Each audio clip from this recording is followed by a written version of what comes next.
Lui, c'est Nabil. Il a 28 ans, il habite Casa et il a une idée. Il veut monter sa start-up.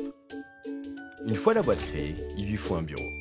Le quartier des affaires, c'est bien mignon, mais papa n'est pas ministre.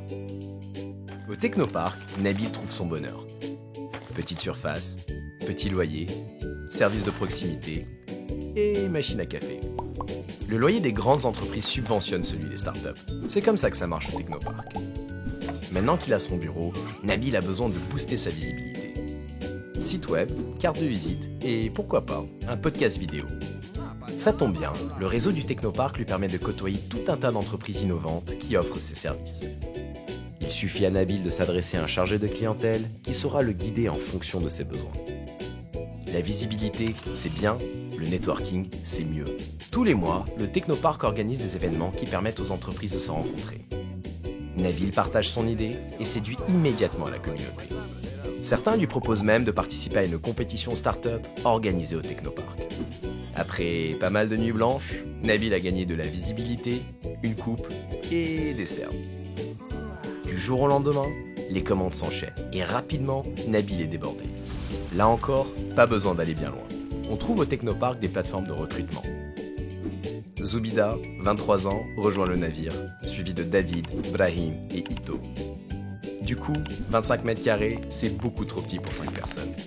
Il est temps de passer un bureau un peu plus spacieux. 4 employés, un bureau plus grand et 34 capsules d'espresso par jour, ça chiffre très vite. Nabil voit grand et il a besoin de faire des investissements pour étendre son activité. Entre associations, clusters et financeurs, Nabil trouve au sein de l'écosystème Technopark des solutions de financement et d'accompagnement adaptées à ses besoins. Toutes les conditions sont maintenant réunies pour qu'un second bureau voie le jour. Lever des fonds, c'est bien, miser sur le capital humain, c'est mieux. Le Technopark organise des formations gratuites pour toute sa communauté. Prise de parole en public, management à l'ère du numérique, gestion de projet. Zoubida, curieuse et ambitieuse, se rend à toutes ces formations. Ses collègues, eux, préfèrent bénéficier d'autres avantages à travers les conventions signées par le Technopark. Comme par exemple faire du sport dans une salle conventionnée ou se rendre à un concert au Boutec.